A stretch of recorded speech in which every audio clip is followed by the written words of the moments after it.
भाषा संथाली भाषा संथाल लोगों द्वारा बोली जाती है।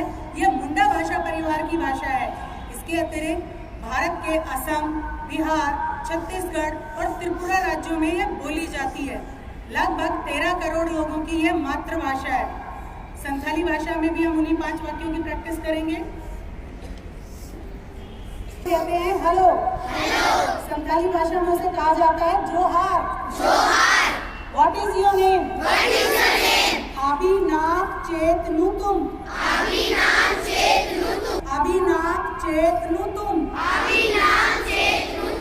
My name is Lakshmi.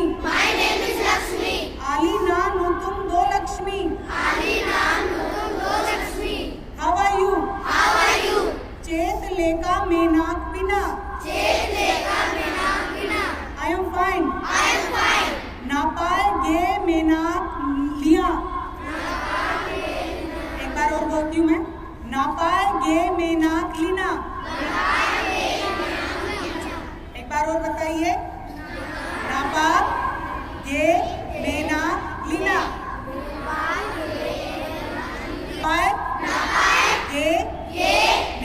मेनाक Leena. तो ये चिकी लिपि में लिखी जाती है।